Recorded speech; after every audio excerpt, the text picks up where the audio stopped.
Thursday, September 18th, 2025. 11:47 p.m. Cole Brennan's phone vibrated against his hip, the screen flashing St. Catherine Hospital in block letters that punched through the dim glow of the hotel corridor. His breath caught mid-step, the clipboard in his hand, suddenly weighing nothing compared to the dread flooding his chest. Security protocols vanished. He shoved the device at his deputy without a word and sprinted toward the stairwell, dress shoes pounding concrete in a rhythm that matched his racing pulse. The hotel's marble lobby blurred past, chandelier lights streaking across his vision as he burst through the revolving doors into Chicago's September night. Cold air hit his face, but he barely felt it. His hands shook so badly it took 3 attempts to jam the key fob into the ignition. The drive to St. Catherine carved itself into his memory in fragments. Red lights he ran, a horn blaring somewhere behind him, the dashboard clock ticking past midnight as he swerved into the emergency lane and abandoned his Civic in a loading zone. The automatic doors of the ER whooshed open and he stumbled into fluorescent brightness that stung his ears. A nurse pointed without him asking. Third bay on the left. He found Lily on a gurney, small body dwarfed by white sheets, oxygen mask fogging with each shallow breath. Her lips held a faint purple tint he'd learned to fear over 6 years of hospital visits. Dr. Patel stood beside the bed, tablet in hand, her expression the careful neutral mask medical professionals wore when delivering news that would shatter someone's world. She met Cole's eyes and he felt his knees go sear. Her voice came low and measured. "Mr. Brennan, her heart is failing faster than we projected. Ejection fraction dropped to 21% tonight. We need to put her on the transplant list immediately, not in 3 months like we discussed. Without a donor in 12 to 18 months. The sentence hung unfinished because they both knew how it ended. Lily's eyes fluttered open behind the mask. Recognition sparked in those brown irises, the same shade as her mother's, and a smile tugged at the corners of her mouth despite the tubes and monitors. Her small hand lifted an inch off the mattress, fingers stretching toward him. Cole crossed the space in 2 strides and folded her hand between both of his, careful not to disturb the IV line taped to her wrist. "Daddy, did I scare you?" The words came muffled through plastic but clear enough to crack something deep in his chest. He pressed his forehead to her knuckles, fighting the burn behind his eyes. When he looked up, he made sure his voice stayed steady. "Not scared, baby, just wanted to see your face." She pulled the mask down with her free hand, the monitor immediately beeping in protest. "I felt dizzy during recess. Then everything went all fuzzy. Mrs. Palmer says I fainted, but I think I just took a nap standing up."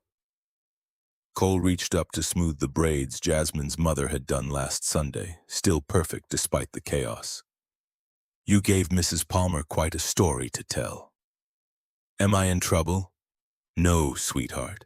You're never in trouble for something your body does." Dr. Patel stepped closer, her presence a gentle interruption. "Lily, I need to talk to your dad for a minute. Can you be brave for us?" Lily nodded and settled back against the pillow, replacing the mask without complaint. The beeping steadied.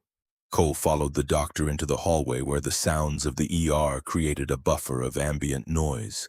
Crying somewhere in triage. A code blue announcement overhead, wheels squeaking past on linoleum.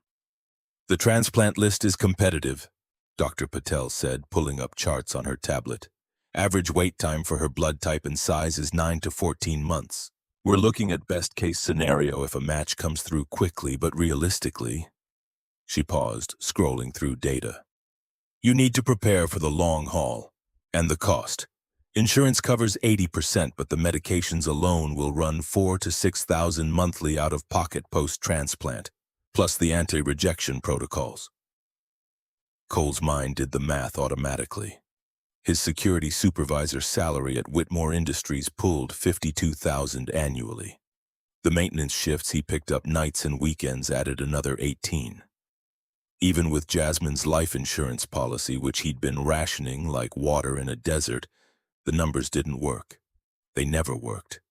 He'd been one medical crisis away from bankruptcy since Lily's diagnosis at 18 months old, walking a tightrope between keeping her alive and keeping them housed. "I'll figure it out," he said, because what else could he say? "Doctor."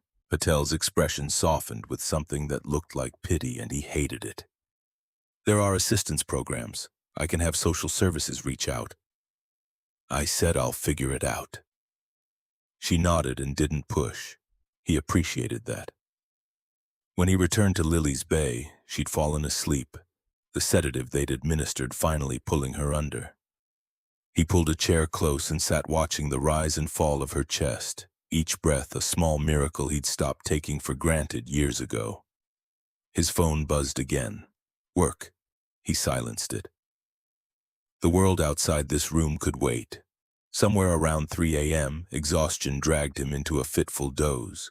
He dreamed of Jasmine, which happened less often now, but still gutted him every time. She sat on their old couch in the apartment they'd shared, the one with the broken spring in the left cushion, wearing that purple sweater she'd loved. Her hair fell across her shoulders in waves that caught light from nowhere. When she smiled, he felt the loss all over again, fresh as the day she'd stopped breathing. "You're doing good, baby," she said, her voice exactly as he remembered it, warm, certain. "Better than you think." He wanted to argue, to list all the ways he was failing, but dream logic kept him silent. "She needs more than you, though." Jasmine leaned forward, elbows on knees. "Lily needs a mom. You need a partner. I meant what I said." He woke with a start, neck stiff from the angle he'd slumped at. Gray dawn light filtered through the window. Lily still slept, color better now, the purple tint faded from her lips. He stood and stretched, vertebrae popping. His reflection in the window glass showed a man who looked older than 35, stress-carving lines around his eyes that hadn't been there when Jasmine was alive. His phone showed 17 missed calls, 12 from work, 5 from Jasmine's mother, who watched Lily on his security shift days. He called her first. She answered on the second ring, voice tight with worry. He walked her through the night, assured her Lily was stable, promised to bring her home by afternoon if the doctors cleared it. Then he dialed his supervisor at Whitmore. "Brennan, where the hell are you?" Marcus Chen's voice crackled through the line, irritation barely masked. "You left post mid-shift without clearance. That's grounds for termination." Cole kept his voice level even as anger flared in his gut. "My daughter had a medical emergency. I notified my deputy." "Your deputy isn't authorized to make personnel decisions. You abandoned your station during our highest profile event of the year. Do you understand how that looks? Do you understand I don't care how it looks when my kid can't breathe?" Silence stretched between them, heavy with unspoken ultimatums. Finally, Chen exhaled, the sound carrying resignation. "You're lucky Harrison Whitmore himself asked about you this morning. Apparently you made an impression last night. Consider this a warning, not a termination, but pull something like that again and I can't protect you." The line went dead. Cole stared at the phone, trying to piece together what Chen meant. Harrison Whitmore asking about him made no sense. He'd worked security at Whitmore Industries for 3 years and doubted the founder knew his name. Last night had been his first gala assignment, chosen because he had a clean record and kept his mouth shut. Nothing about those hours should have registered on Harrison's radar. Unless... The memory surfaced slowly, still hazy from exhaustion. The ballroom, the orchestra, Claire Whitmore sitting alone at a corner table while guests whispered loud enough for her to hear. Her scar catching light as she ducked her head, and his decision, made without thinking it through, to cross that invisible line between staff and guest. He'd asked her to dance. The rest came back in pieces, her hand trembling in his, the weight of stares from every direction, the way she'd looked at him when the music started, searching his face for mockery and finding none.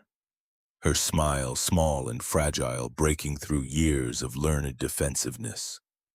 And then the accident with the handkerchief, the faded blue fabric falling from his jacket pocket as he stepped back. Owen's handkerchief. Captain Owen Whitmore, who died in Cole's arms in the dust and blood of Kandahar province on a March afternoon 12 years ago. The younger brother Harrison had lost and never recovered from. The son who'd carried his mother's embroidered gift into combat and never came home.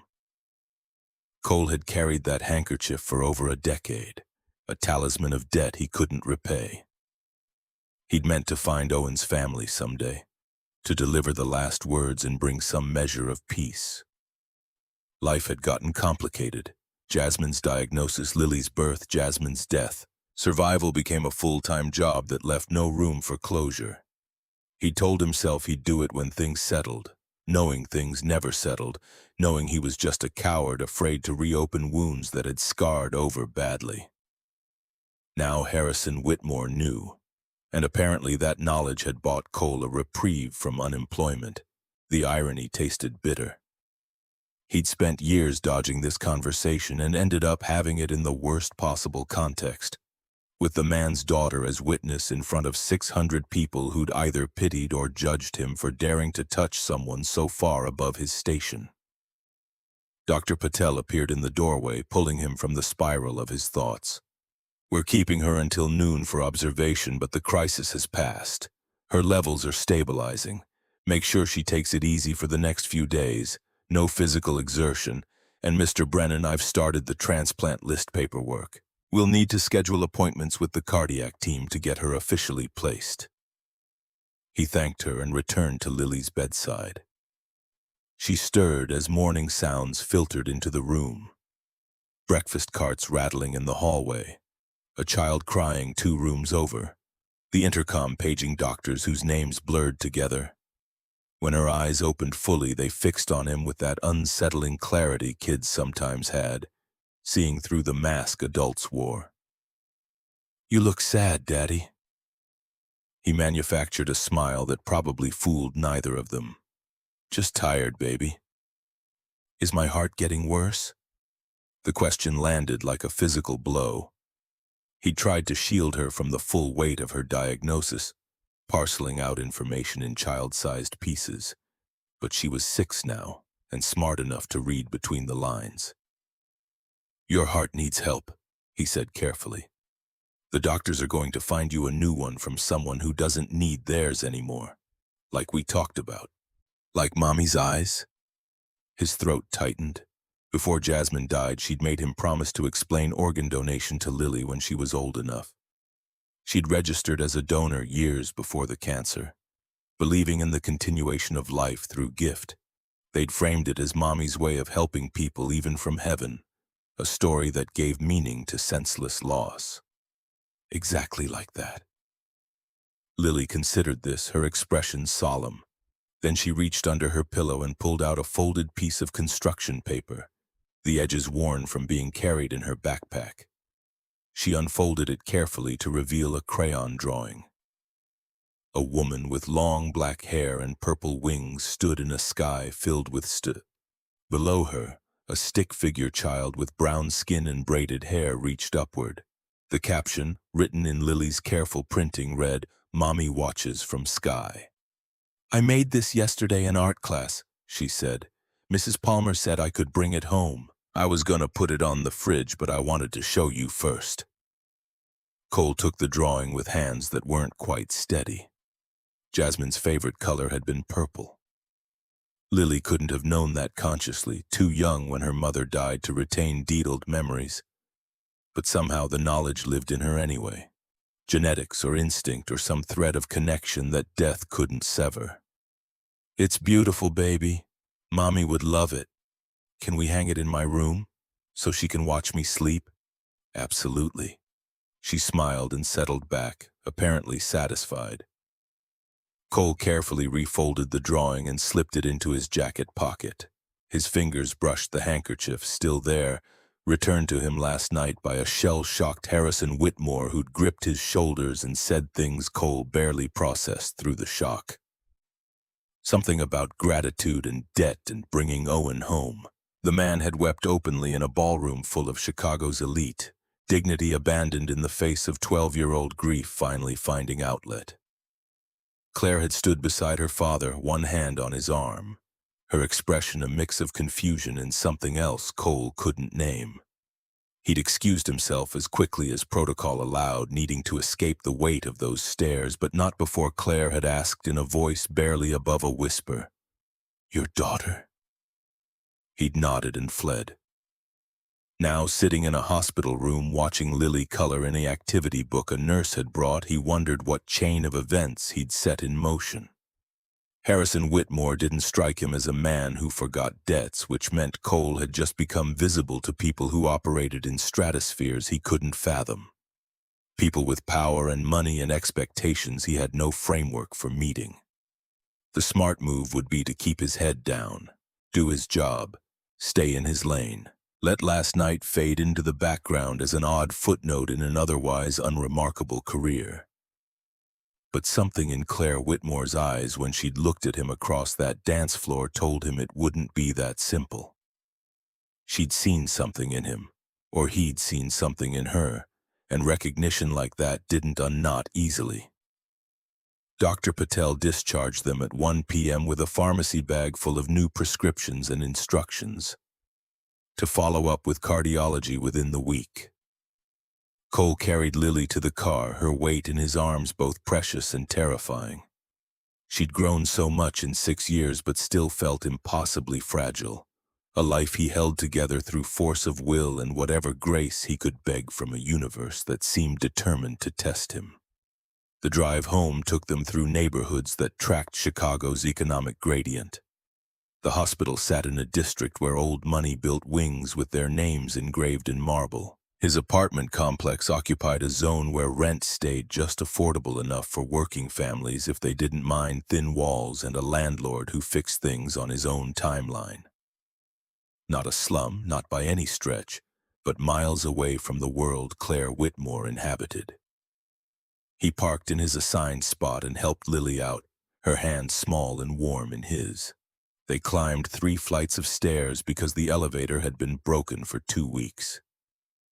Inside the apartment, everything sat exactly as he'd left it 12 hours ago. Breakfast dishes in the sink, Lily's homework on the kitchen table, the purple sweater Jasmine's mother had given him after the funeral draped over the couch because he couldn't bring himself to put it away. Lily went straight to her room to rest, doctor's orders, while Cole stood in the kitchen staring at the refrigerator's gallery of crayon artwork and report cards and photos held up by magnets shaped like letters. Jasmine smiled from half of them, her presence embedded in the apartment's DNA despite 4 years of absence. He'd dated exactly once since her death, a setup by well-meaning friends that ended after one awkward dinner where he'd spent the evening comparing a stranger to a ghost. After that, he'd stopped trying. Jasmine had made him promise near the end when the pain meds loosened her tongue. "You'll let yourself love again," she'd said, her voice thin but certain. "Lily needs a mom. You need a partner. Don't you dare spend the rest of your life alone out of some misguided loyalty to me." He'd promised because saying no would have hurt her in her final days, but he'd never believed it. How could anyone measure up to what they'd built? How could he trust his heart to someone new when giving it to Jasmine had destroyed him once already? But standing there in his kitchen with the weight of last night pressing down, he thought about Claire Whitmore's hand in his, the way she'd relaxed incrementally as they moved across that dance floor, shedding layers of defensive armor until something genuine showed through. The intelligence in her eyes that spoke of pain recognized and survived. She wasn't Jasmine. Couldn't be. But maybe that was the point. His phone rang, interrupting the dangerous direction of his thoughts. Unknown number. He almost didn't answer. "Mr. Brennan?" The voice belonged to a woman, professional and courteous.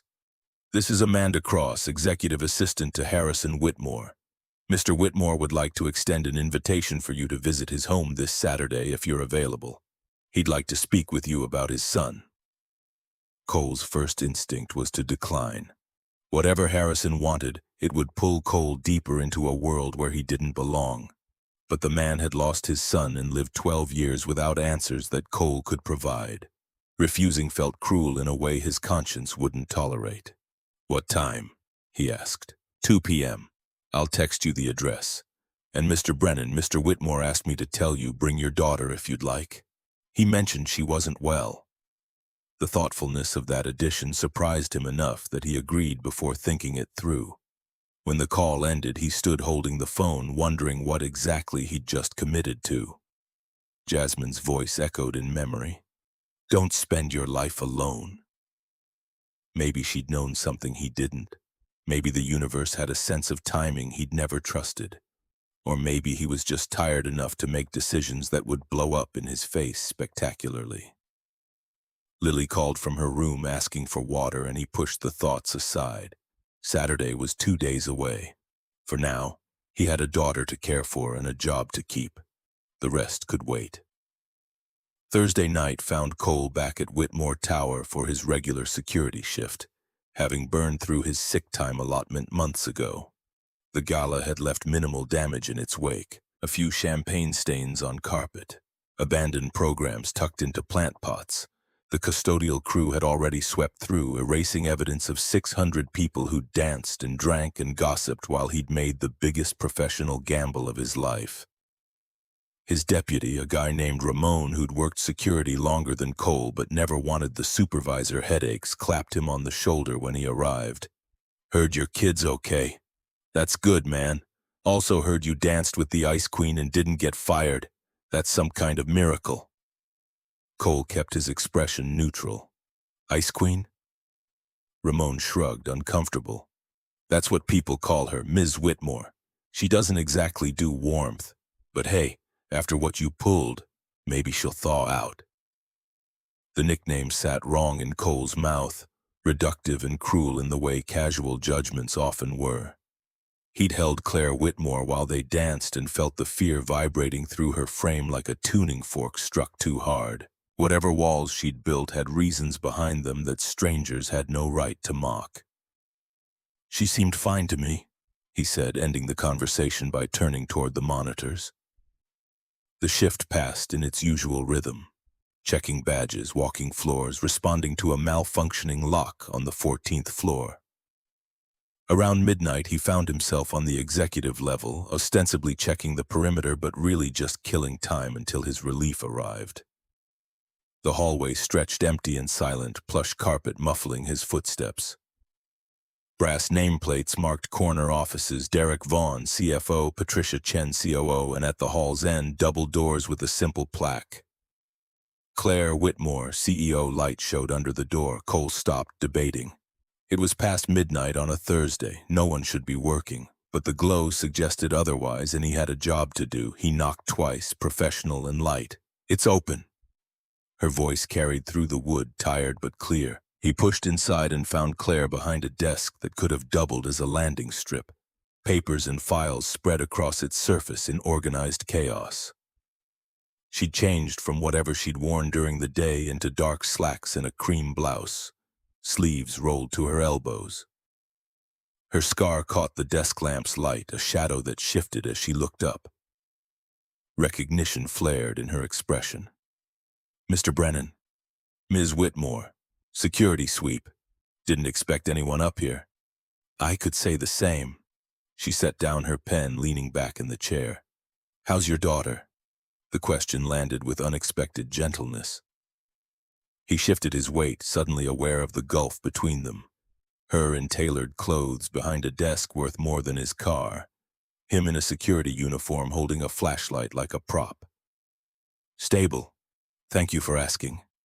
"What's her name?" "Lily." Claire nodded slowly, absorbing this. "That's lovely. I hope she's feeling better." An awkward silence stretched between them, neither quite sure how to navigate the aftermath of Thursday's collision. Finally, Claire stood and moved to the window, arms crossed over her chest in a posture that read defensive despite the casual lean. "I wanted to thank you," she said to the glass, to the Chicago skyline spreading dark and glittering beyond. "For what you did at the gala. I know it probably cost you." It didn't. Don't lie to spare my feelings. I heard Derek Vaughn making calls. He wanted you fired. My father intervened. Cole's jaw tightened. He didn't know Derek Vaughn personally, but he recognized the name from the gala, the man at the bar who'd led the mocking commentary. Then I guess I owe your father thanks. You don't owe us anything. If anything, we owe you. What you told my father about Owen. Her voice fractured slightly on the name. He's been carrying that grief for 12 years without closure. You gave him something he'd stopped hoping for. I should have found him sooner. Should have delivered Owen's message years ago. Claire turned to face him fully, and in the low light her expression held a softness he hadn't seen at the gala. You had your own life, your own losses. No one blames you for surviving. The words hit closer to home than she could know. He thought of Jasmine, of the guilt that still surfaced at odd moments when something good happened and she wasn't there to share it. Survivor's guilt wore many faces, but the core remained the same. Why me and not them? Your father invited me to visit Saturday, Cole said, changing the subject before it could drag him under. To talk more about Owen. I know. I'll be there. Something in the way she said it suggested invitation rather than obligation. Cole found himself nodding before wisdom could intervene. I'm bringing Lily. Your father said she'd be welcome. She is. Claire moved back toward her desk, the moment of vulnerability closing as professional distance reasserted itself. I should let you finish your rounds. Thank you again, Mr. Brennan. He recognized dismissal when he heard it. At the door, he paused. It's Cole. She looked up, surprised. What? My name. It's Cole. Mr. Brennan was my father. A small smile ghosted across her face, there and gone. Then thank you, Cole. He left before he could say something stupid, like how that smile transformed her features or how he'd thought about her more than was appropriate in the 2 days since they'd danced. The rest of his shift passed in a blur of routine tasks that required no conscious thought, which left too much room for his mind to wander into territory he had no business exploring. Saturday arrived wrapped in September warmth that wouldn't last much longer. Cole dressed Lily in her favorite purple dress, the one Jasmine's mother had bought for Easter that still fit if he didn't look too closely at the hem riding high on her calves. She chattered the whole drive about what kind of house someone important might live in, spinning fantasies that involved towers and moats and possibly a dragon. The reality, when they arrived, was somehow both more and less impressive than her imagination. The Whitmore estate sat in Winnetka, behind gates that opened automatically when Cole gave his name to the intercom. The house itself sprawled across what had to be 3 acres, stone and glass, and architectural angles that suggested serious money applied with taste. A woman in her 50s met them at the door, introduced herself as Mrs. Cross, and led them through a foyer where Lily's eyes went wide. Daddy, there's a chandelier bigger than our car. Inside voice, baby. But Mrs. Cross just smiled. Mr. Whitmore is in his study this way. They followed her through halls lined with art Cole recognized from museums. Lily gripped his hand tighter with each step, her earlier bravado giving way to nervousness. When they reached a door of dark wood, Mrs. Cross knocked twice and pushed it open. Harrison Whitmore rose from behind a desk that matched his daughter's in scale but beat it in age, the wood polished to a gleam that spoke of generations. He looked different in casual clothes, the corporate armor stripped away to reveal a man in his late 50s who carried grief in the set of his shoulders. Cole, please, come in. And you must be Lily. Lily half hid behind Cole's leg, suddenly shy. Harrison's expression gentled further. He pulled a chair close to his desk and gestured to Cole. Sit, please. Lily, I have something I think you might like. Do you draw? That broke through her shyness. I draw all the time. I'm really good at hearts. Then you're going to love this. He opened a drawer and pulled out a wooden box filled with art supplies that made Lily gasp. Professional grade colored pencils, thick paper, stickers, and stamps. Harrison cleared a space on a side table and set up a makeshift art station that had Lily gravitating toward it like iron to magnet. "Take your time," Harrison said to her. "Your dad and I are going to talk about boring grown-up things." With Lily occupied, Harrison's attention shifted fully to Cole. The weight of it felt like standing under a spotlight. "I spent the last 2 days reading Owen's file again. The official reports, but they don't tell me what I need to know. They don't tell me about my brother as a person. Will you do that for me?" Cole nodded slowly. This conversation had lived in his head for 12 years, rehearsed in 1,000 variations, but now that the moment arrived, his throat felt tight. "What do you want to know?" "Everything. Start anywhere." So Cole did. He talked about meeting Owen on his second day at Camp Leatherback, how the captain had been younger than most officers but carried authority that didn't need rank to enforce it. How Owen never asked his men to do anything he wouldn't do first. How he'd memorized everyone's names within a week and remembered details about their families that made them feel seen. Harrison listened without interrupting, his eyes never leaving Cole's face. When Cole described the day Owen died, the convoy route that should have been clear, the IEED that tore their vehicle apart, Harrison's hands gripped the desk edge until his knuckles went white.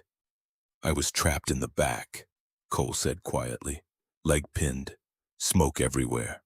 "Owen pulled me out, dragged me clear while fire spread. Then he went back for Martinez, our driver.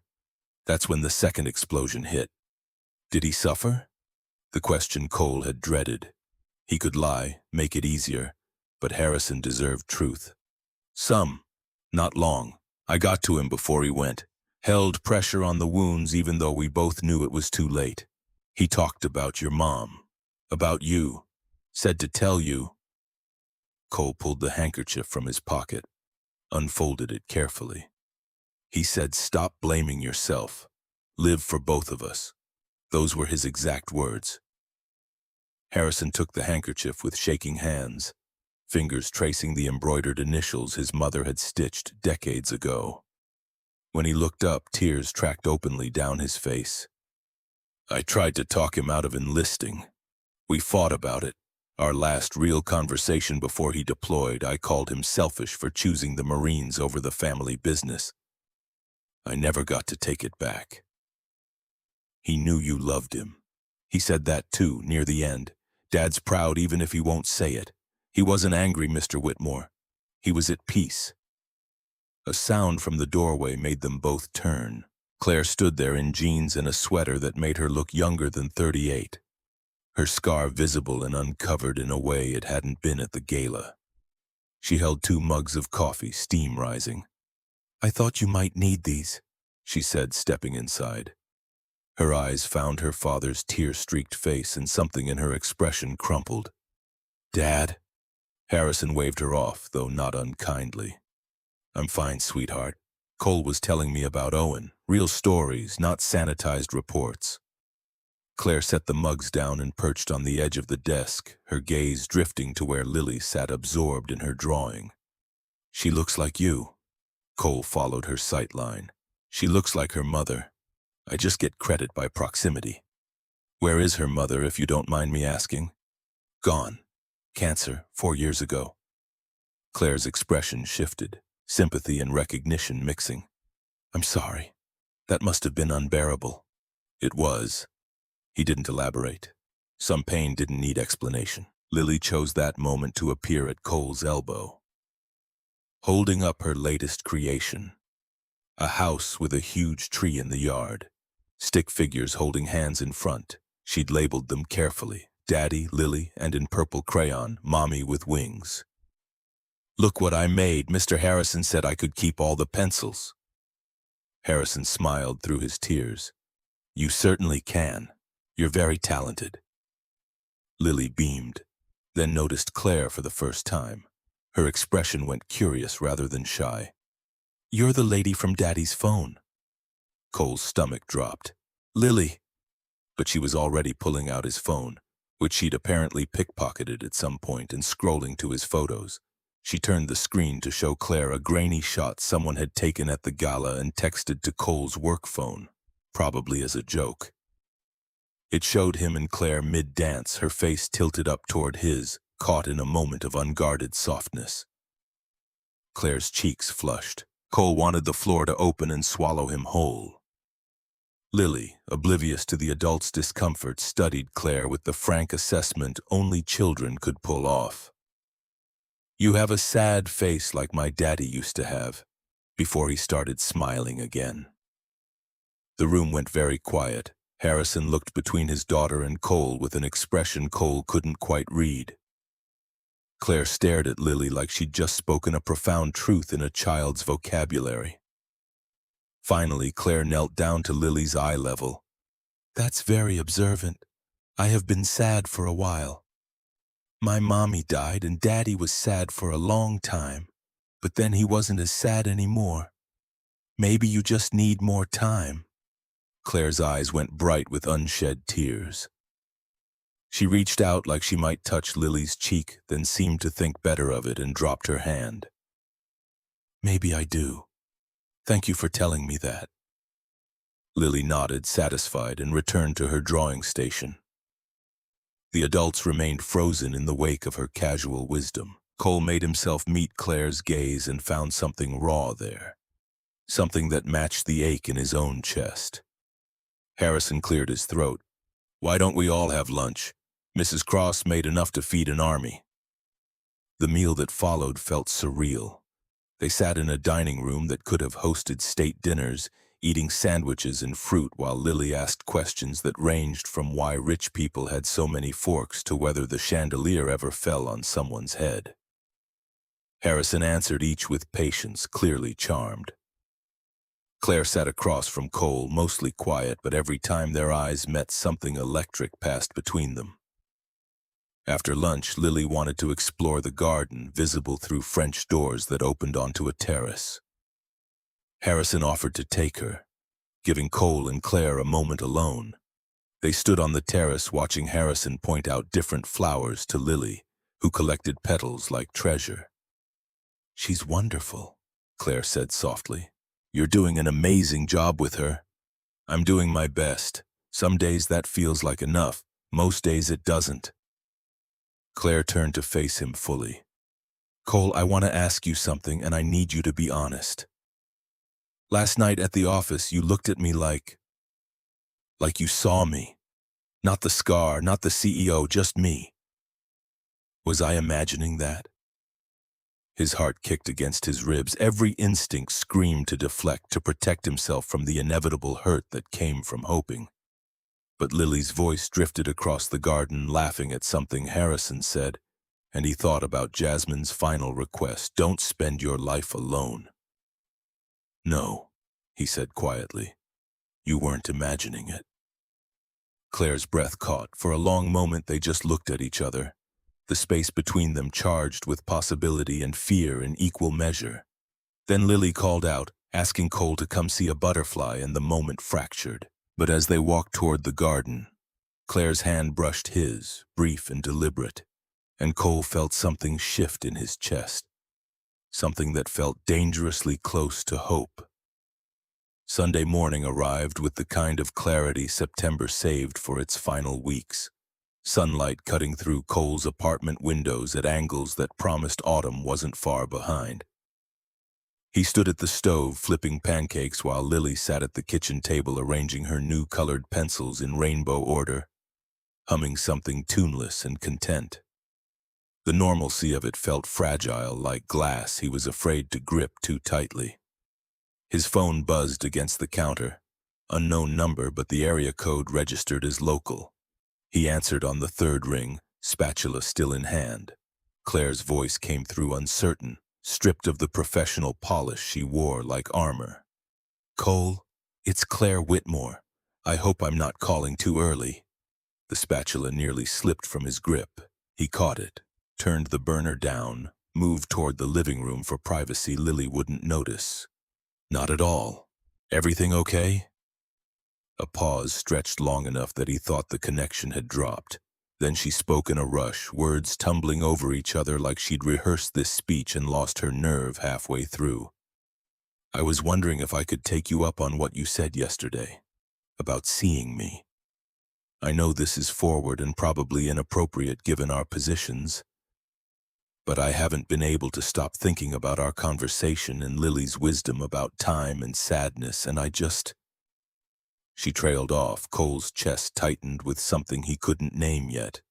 Anticipation, maybe, or the first stirrings of something he'd locked away after Jasmine died. "I'd like that," he heard himself say. "When were you thinking? Today? I know it's last minute.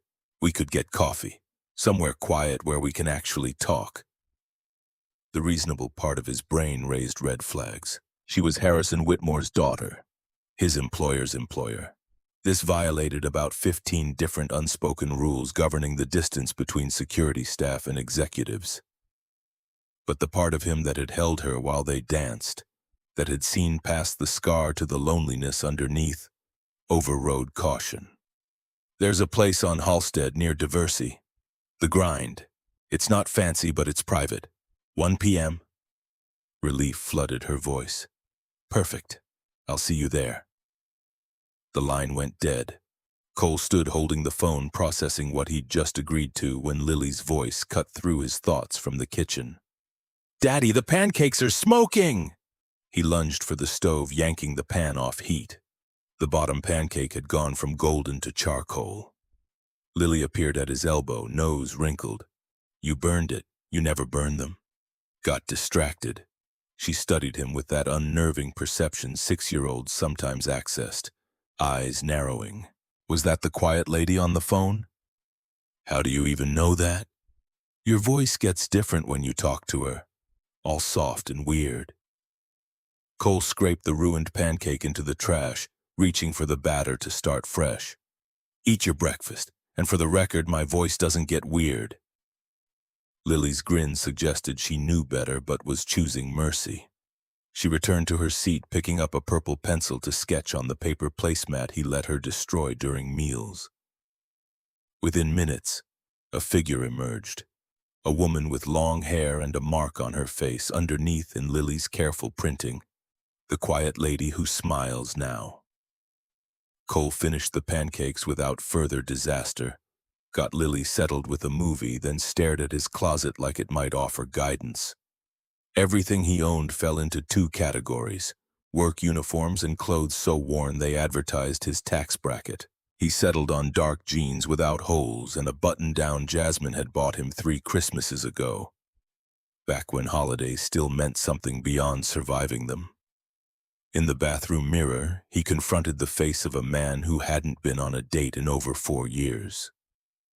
Gray touched his temples now, stress etching lines that made him look older than 35. The scar on his left eyebrow from Kandahar stood out pale against his skin, a souvenir he'd stopped noticing until moments like this, when appearance suddenly mattered. Jasmine's voice drifted through memory, teasing and warm. "You're thinking too hard, baby. Just be yourself. That's always been enough." Except it hadn't been enough to save her. Hadn't been enough to fix Lily's heart. Wasn't enough to bridge the canyon between a security supervisor and a CEO who lived in a house with more square footage than his entire apartment building. He splashed water on his face, squared his shoulders, told his reflection to stop catastrophizing. It was coffee, a conversation, nothing more. Lily's grandmother arrived at noon to watch her, Mrs. Patterson clucking about how Cole deserved an afternoon to himself, how Jasmine would want him happy, how life moved forward whether people were ready or not. He kissed Lily goodbye, extracted promises about bedtime and vegetables, and escaped before the well-meaning lecture could gain momentum. The Grind occupied a corner storefront in a neighborhood where gentrification met old Chicago. Craft beer signs sharing block space with bodegas that had operated since the 70s. Cole arrived 15 minutes early out of habit, military training and security work both drilling punctuality into muscle memory. He claimed a table in the back corner, ordered black coffee he didn't want, and waited. Claire walked in at 12:58, scanning the space with visible anxiety until her eyes found him. She dressed down by her standards, jeans and a leather jacket over a simple white shirt, hair pulled back in a way that didn't hide the scar. Several patrons tracked her movement across the room, curiosity sharpening when they recognized who she was. She ignored them with practiced ease, sliding into the chair across from Cole. "Thank you for meeting me." Her fingers twisted together on the tabletop, restless energy seeking outlet. "I wasn't sure you'd actually come." "Why wouldn't I?" "Because this is insane. I'm insane for asking. You could lose your job. I could create a scandal that Harrison doesn't need right now. There are about 50 reasons this is a terrible idea." Cole leaned back, studying her. "And yet here you are." A laugh escaped her, sharp and a little desperate. "Here I am, being reckless for the first time in 5 years. Feels terrifying." The barista appeared to take Claire's order. She requested something complicated, involving oat milk and extra shots. The kind of drink that signaled regular patronage at places Cole couldn't afford. When they were alone again, silence stretched between them. Not quite comfortable, but not hostile either. The weight of things unsaid. Finally, Claire spoke, her gaze fixed on the table. "I need you to understand something. I'm not good at this. At people. At letting anyone see past the surface. After the accident, I built walls so high I forgot what the view looked like from the other side. Then you asked me to dance and something cracked. I can't stop thinking about that feeling. Like maybe I don't have to be alone forever." The vulnerability in her voice bypassed every defense Cole had erected. He reached across the table, not quite touching her hand, but close enough that the gesture registered. "I spent 4 years telling myself I was done, that Jasmine took that part of me when she died. But Lily asked me last week if I was ever going to find her a new mommy, and I realized I'd been using grief as an excuse to avoid risk."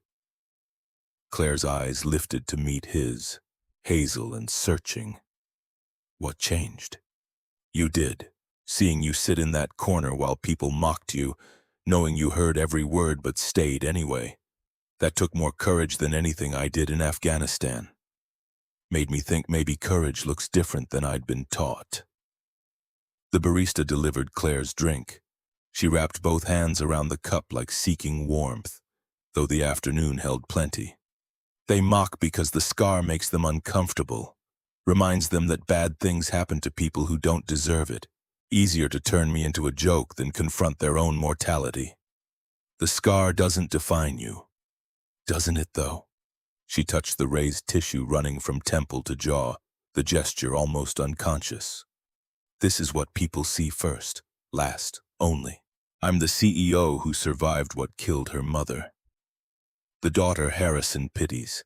The woman Derek Vaughn left because damaged goods don't photograph well at charity events." Anger flared hot in Cole's chest at the mention of Vaughn. "He said that to you?" "Not in those exact words, but the meaning was clear. We'd been seeing each other casually before the accident. Afterward, he visited once in the hospital. Took one look at the stitches and told me he couldn't be with someone who carried that kind of baggage. Then he stopped returning calls." Cole's hands curled into fists under the table, military training warring with civilian restraint. "And your father still employs him?" "Derek is CFO. He's good at his job. Harrison keeps personal feelings separate from business. It's a gift I've never mastered." The bitterness in her tone suggested wounds that went deeper than professional disappointment. Cole thought about the man he'd seen at the gala, the casual cruelty in Derek's laughter while Claire sat isolated. How he'd turned her pain into entertainment for anyone within earshot. "For what it's worth," Cole said carefully. "His loss. Anyone who can't see past surface damage to what's underneath isn't worth your time." Claire's smile flickered, fragile but genuine. "You say that like you mean it." "I do." She studied him for a long moment, something shifting in her expression. "Tell me about your wife, if that's not too painful." The request caught him off guard, but didn't hurt the way he expected. He took a breath, reaching for memories that had softened at their edges with time. Jasmine was a kindergarten teacher. We met at a community center where I was teaching self-defense after my discharge. She signed up for the class, mostly as a joke with her friends, but she kept coming back. Said I made her feel safe. How long were you married? 6 years. She got diagnosed with breast cancer when Lily was 18 months old. Stage 4. We had maybe 6 months from diagnosis to hospice. Not enough time to say everything we needed to say, but more time than some people get. Claire's expression crumpled with empathy. I'm so sorry. That must have been unbearable. It was. Still is sometimes. But Lily needed me functional, so I learned to carry it without letting it crush me. Most days I manage. She sounds like she was wonderful. She was smart, kind, patient with my mess in ways I didn't deserve. Made me promise before she died that I'd let myself love again. Said Lily needed a mother and I needed a partner. I told her I would because saying no would have hurt her, but I never believed it. Claire's hand moved across the table, covering his before he could retreat. Her fingers were cool and trembling slightly. And now? He turned his palm up, lacing their fingers together. The contact sent electricity up his arm, intimate and terrifying in equal measure. Now I'm sitting in a coffee shop with someone I can't stop thinking about, breaking about 15 different rules and wondering if I'm brave enough to see where this goes. Her grip tightened. I'm scared. So am I. What if I can't be what Lily needs? What if I'm too broken to learn how to be part of a family? Cole's free hand came up to cup her cheek, thumb brushing the edge of her scar with deliberate gentleness. She flinched at first contact, old reflexes expecting rejection, but he didn't pull away. You already started. You showed up to the hospital when you didn't have to. You sat with my daughter and made her feel seen. That's more than broken people do. Tears welled in Claire's eyes, one escaping to track down her face. I don't know how to do this. Don't know the steps or the rules. Neither do I. We'll figure it out together. She leaned into his touch, eyes closing. This is happening too fast. We barely know each other. Then we slow down. Take it a day at a time, no pressure, no expectations beyond seeing where honest conversation leads. When she opened her eyes again, something had settled in her expression. Decision made, fear acknowledged, but not obeyed. I'd like that. I'd like that very much. They sat there for another hour, talking about everything and nothing. Cole learned she'd studied art history before business school, that she played piano when she couldn't sleep, that she'd never traveled outside the States because leaving felt like admitting defeat. Claire learned about his years in the Marines, the garage he wanted to open someday if he ever scraped together capital, the way Lily drew pictures of her mother from photographs because memory couldn't hold what she'd lost too young. By the time they left, the afternoon had burned away into early evening.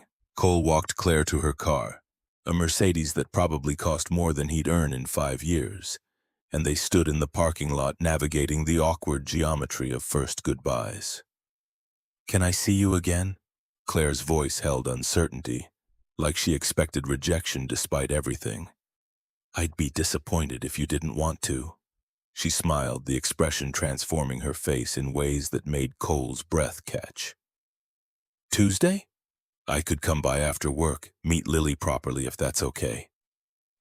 Warning bells clanged in the back of his mind, the rational part screaming about boundaries and workplace ethics. But he'd spent 4 years playing it safe, and all it had earned him was loneliness. She'd like that. Fair warning, though, she'll ask you 1,000 questions and probably draw your portrait. I'm honored. Claire leaned up, pressing a kiss to his cheek that lasted a heartbeat longer than friendly. Then she was gone, pulling out of the lot in a vehicle that whispered money while Cole stood watching, trying to process the seismic shift in his life's trajectory. Tuesday arrived faster than he expected, time compressing in that strange way it did when anticipation colored the hours. Cole left work early, burning precious PTO to clean the apartment and bribe Lily into her second favorite dress since purple was in the wash. She vibrated with excitement from the moment he told her Ms. Claire was visiting, peppering him with questions he couldn't answer. Is she your girlfriend now? We're friends, that's all. But you like her like her, I can tell. Eat your carrots.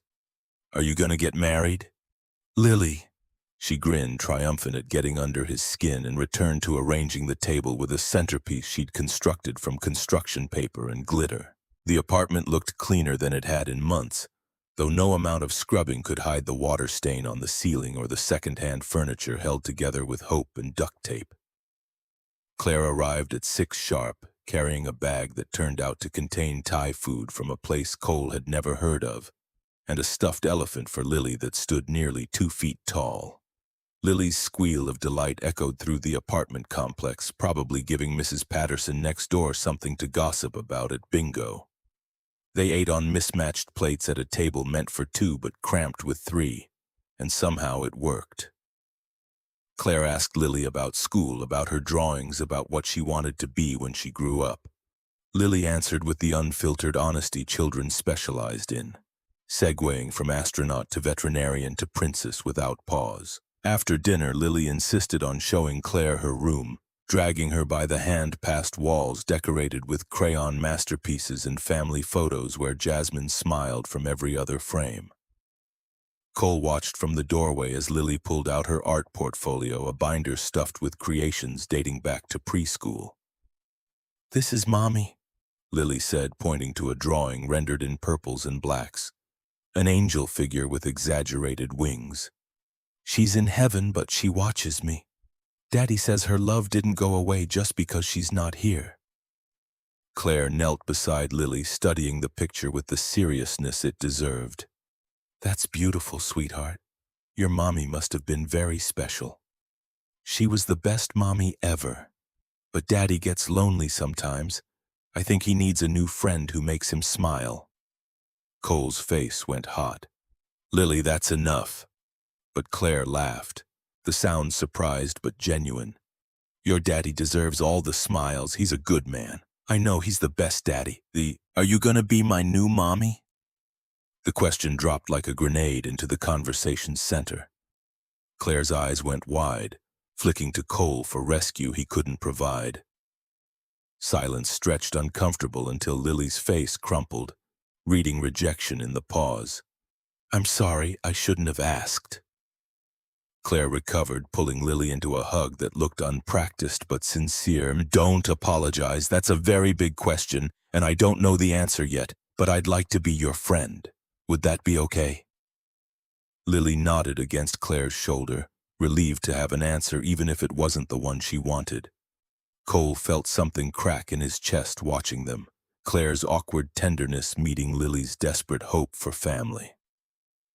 This was dangerous territory, raising stakes before foundations were built, but backing away now would hurt his daughter more than the risk of trying.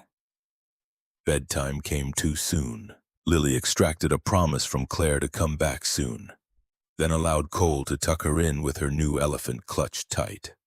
When he returned to the living room, Claire stood examining the photos on the mantel, her finger hovering over one of Jasmine holding newborn Lily in the hospital.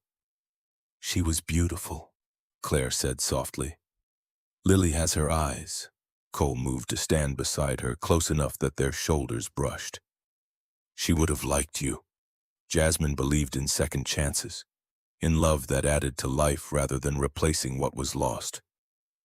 "Do you think there's room for both?" Claire turned to face him, vulnerability written across every feature. "Her memory and whatever this is between us. I have to believe that. Otherwise, I'm stuck in the past forever." Claire nodded slowly, processing this. Then she did something unexpected. She moved into his space, arms sliding around his waist in a hug that started tentative and gained confidence when he reciprocated. They stood there in his living room, surrounded by evidence of the life he'd built and lost, holding each other like lifelines. "I'm terrified of this," she whispered against his chest, "of wanting it too much. Of losing it once I have it."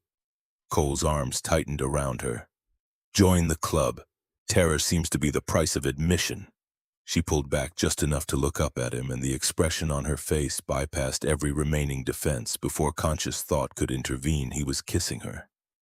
Gentle at first, testing boundaries, then deeper when she responded with hunger that matched his own.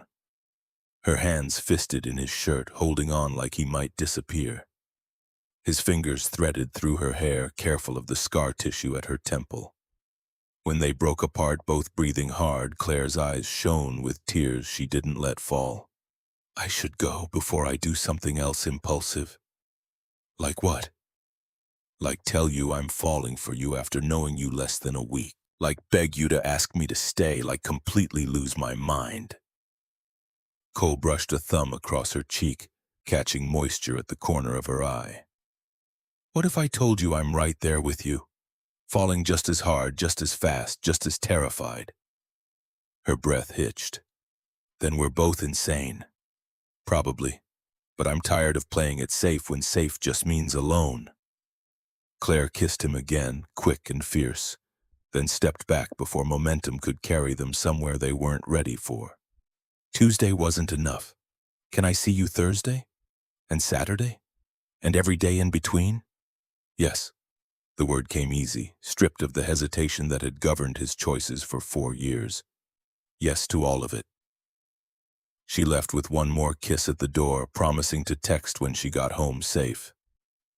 Cole stood in the threshold watching her taillights disappear, feeling like he'd just jumped off a cliff without checking for water below. Wednesday morning brought him back to reality with the force of a hammer.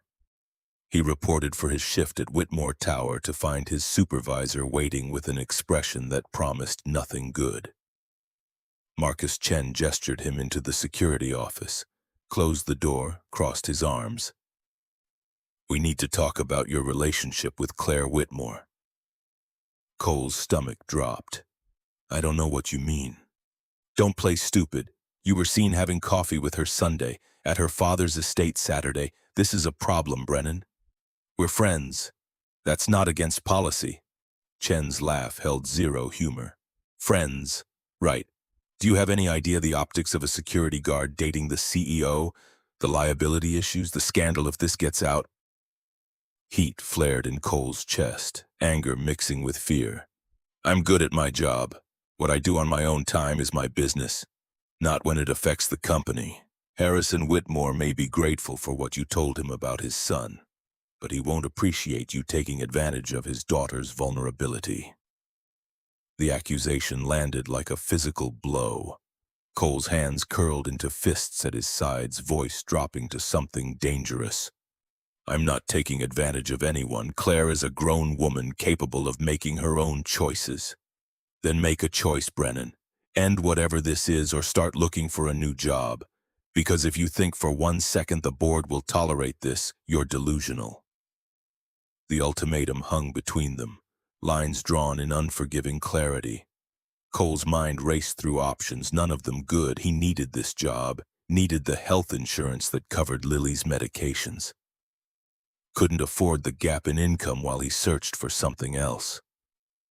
But the thought of walking away from Claire, of proving Derek Vaughn's implicit accusation that he wasn't good enough, made bile rise in his throat.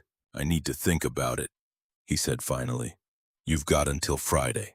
After that, the decision gets made for you. Cole left the office feeling like he'd been gutted. The rest of his shift passed in a fog, automatic movements divorced from conscious thought. When he got home, he found 3 missed calls from Claire and a text that simply read, "We need to talk." He called her back immediately. She answered on the first ring, her voice tight. Derek knows about us.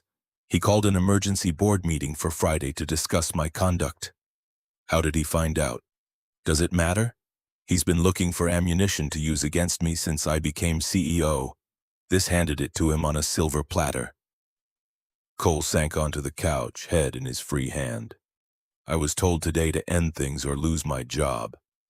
Claire's sharp intake of breath carried through the line. They can't do that. We haven't broken any rules. Doesn't matter. Optics matter. Liability matters. We both knew this was risky.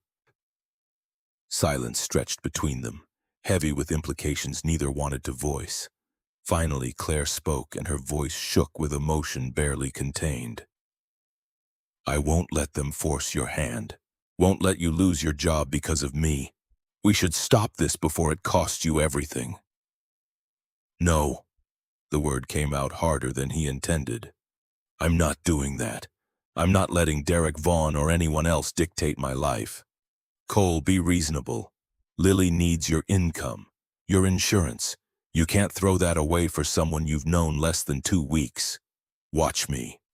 Don't be stupid about this. Don't sacrifice stability for something that might not even work out. The words hit like a slap, exposing fears she'd been nursing underneath the optimism. Cole stood pacing the small living room, anger and hurt warring for dominance. Is that what you think this is, a gamble with bad odds, something disposable once it gets inconvenient? I didn't say that. You implied it. You're already looking for the exit because things got complicated. That's not fair. I'm trying to protect you. I don't need protection. I need honesty. I need you to decide if this matters enough to fight for, because I already made that choice. But I can't do this alone, Claire. I won't. The silence that followed felt infinite. Cole could hear her breathing, could picture her in whatever expensive office she occupied, struggling with vulnerability that didn't fit the armor she wore. When she finally spoke, her voice came small and broken. I'm scared, terrified of wanting this so much that losing it destroys me. Then don't lose it. Stand with me. We face Derek together. Face the board together, face whatever comes together, but I need you to be all in, not 1 foot out the door. What if I can't be what you need? What if you're exactly what I need and you're too afraid to find out? Another silence, shorter this time, then barely audible. Okay. Okay, what? Okay, I'm all in.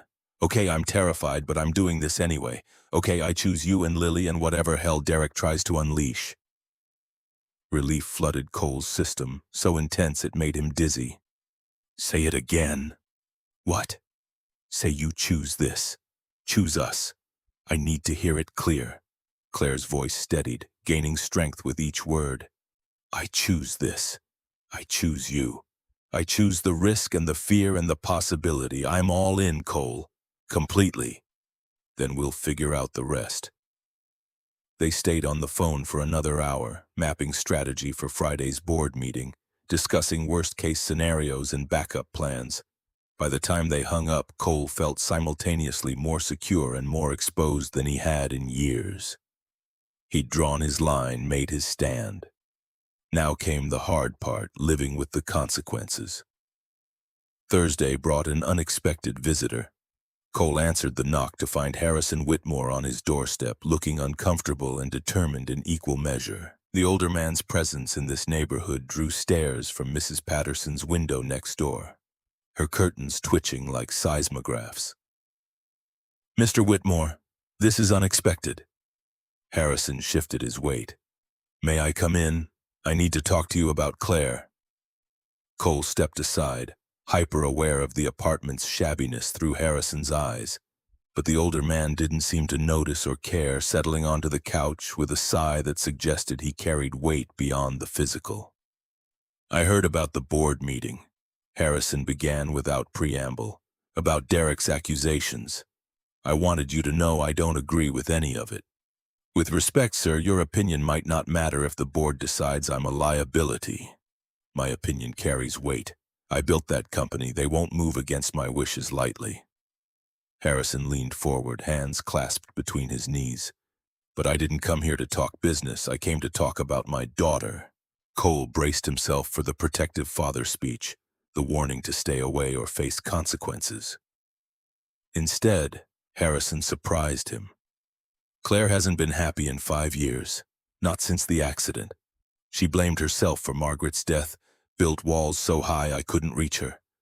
Watching her retreat into herself while I stood helpless, it nearly broke me. Then you walked into that ballroom and did what I'd been trying to do for half a decade. You made her smile. The confession landed heavy between them. Harrison's eyes held moisture he didn't try to hide. I don't care about optics or liability or what the board thinks. I care that my daughter is finally living again instead of just surviving. If you're the reason for that, then you have my support, full stop. Cole didn't know what to say. Finally settled on, I care about her. About both of them, Claire and Lily. This isn't some opportunistic play. I know. I saw how you looked at her. Same way I used to look at Margaret. Like she hung the moon and you'd tear down the sky to keep it shining. Harrison stood, extending his hand. Whatever happens Friday, you have an ally. Don't forget that. They shook, the gesture carrying weight beyond professional courtesy. After Harrison left, Cole sat in the silence of his apartment, processing the surreal turn his life had taken.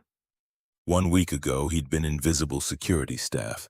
Now he sat at the center of corporate drama backed by a billionaire, in love with a woman who terrified and completed him in equal measure.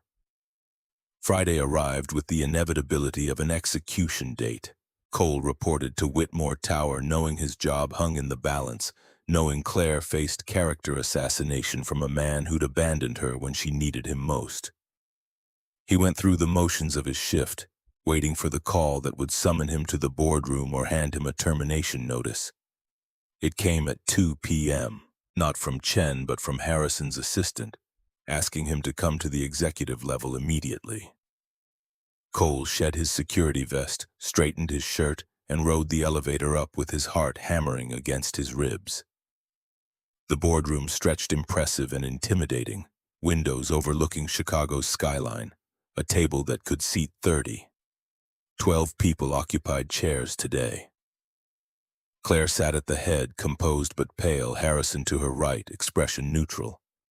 Derek Vaughn across from them, satisfaction poorly masked behind professional concern. The rest were strangers, board members Cole recognized from photos but had never met.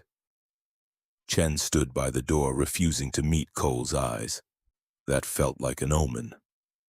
Derek called the meeting to order, his voice carrying the false courtesy people used when sharpening knives. Thank you all for making time on short notice. We're here to discuss a situation that has come to my attention regarding Ms. Whitmore's conduct and its impact on company integrity. What followed was a character assassination disguised as concern. Derek laid out the facts: Claire's relationship with security staff, the power imbalance, the appearance of impropriety, the potential liability if Cole claimed harassment or coercion. He painted Claire as reckless, Cole as opportunistic, their relationship as scandal waiting to detonate. Throughout the presentation, Claire sat silent, jaw tight, knuckles white where she gripped the table edge. Harrison's expression darkened with each accusation, but he didn't interrupt. Some protocol Cole didn't understand. When Derek finished, he sat back with the air of someone who'd just won. I move that we suspend Ms. Whitmore pending a full investigation for the good of the company. 2 board members nodded. Cole's stomach dropped. Then Claire stood. Her voice came clear and unwavering, cutting through the tension like a blade through silk. Before you vote, I'd like to say something. Derek waved magnanimously. Of course. Claire's eyes swept the room, landing on each face before moving to the next. When she spoke, her words carried the weight of someone done hiding. 5 years ago, I survived a car accident that killed my mother. I walked away with physical scars that make people uncomfortable. Derek knows this because we were seeing each other at the time. After the accident, he visited me once in the hospital. Told me he couldn't be with someone who carried my kind of baggage. Then he stopped returning my calls. Derek's face flushed crimson. That has no bearing on this discussion. It has everything to do with this discussion. Because this isn't about company liability. This is about a man who can't stand that I'm finally happy with someone he deems beneath me. Someone who saw past the surface damage to who I actually am. She turned to face Derek directly, and Cole saw something fierce flash across her features. You're right that there's a power imbalance. But it runs opposite to how you're framing it.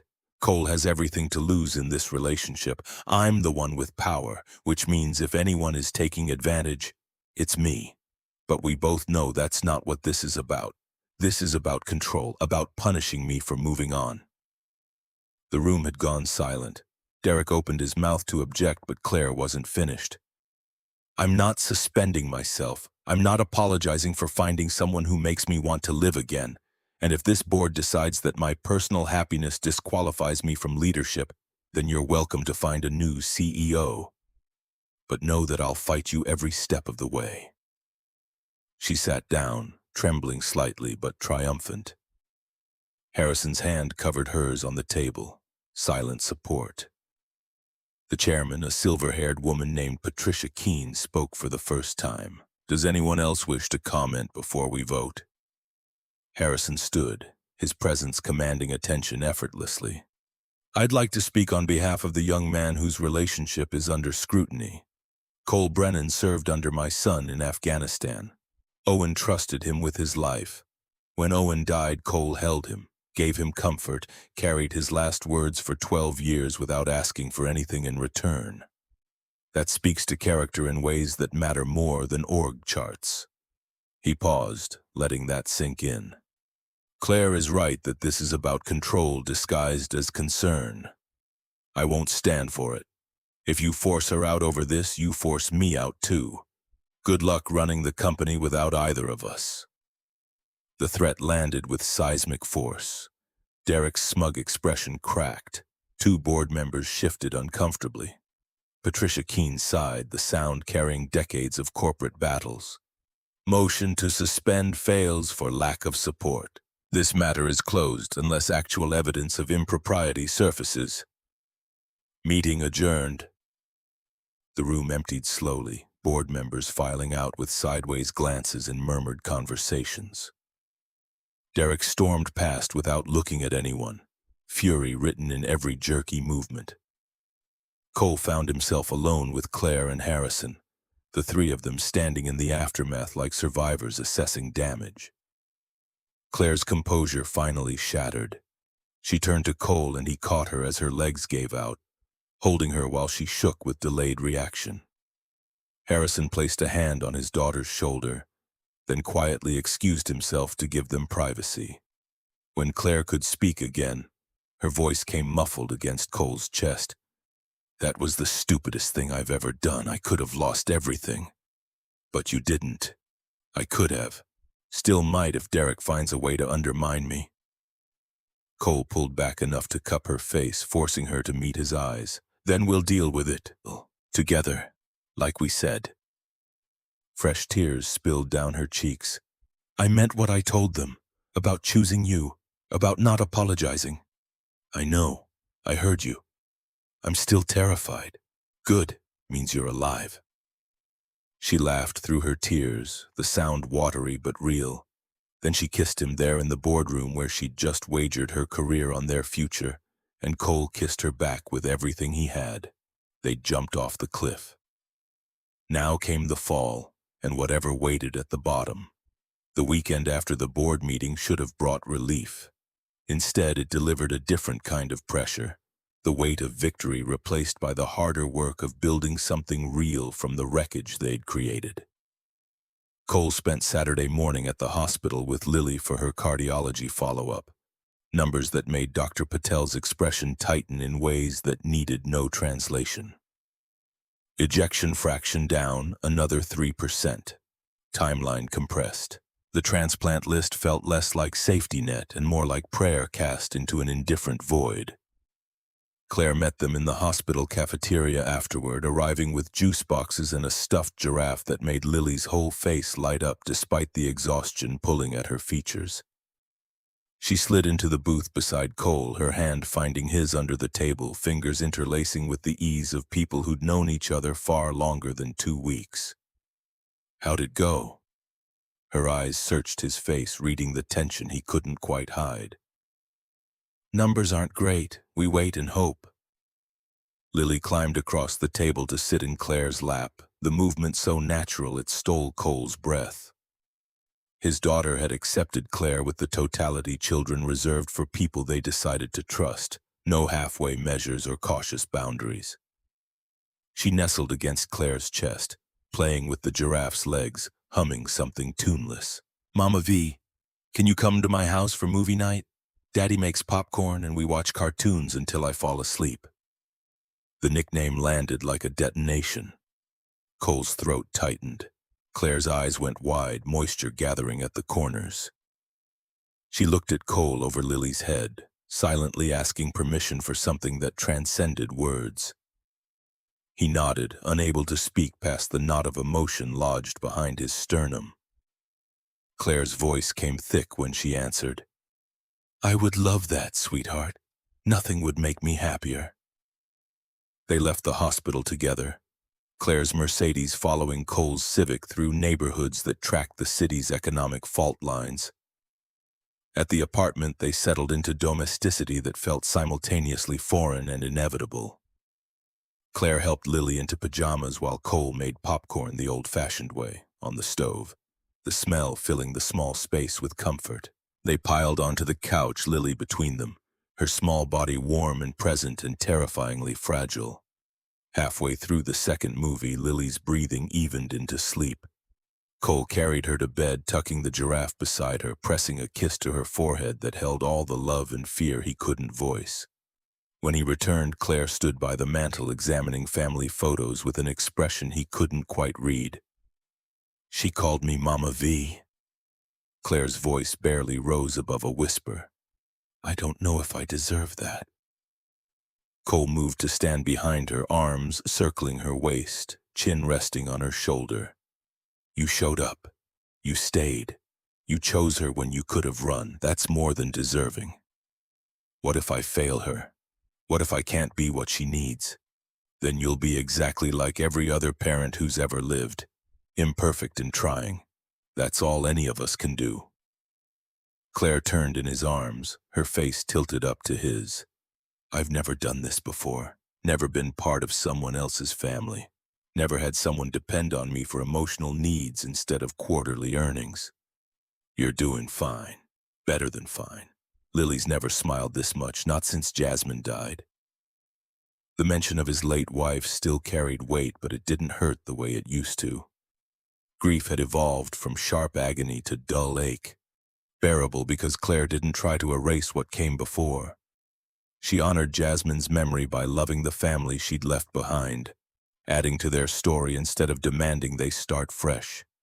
"Tell me about her," Claire said softly. "About Jasmine. I want to know who she was." They settled on the couch, Cole's arm around Claire's shoulders, her head on his chest.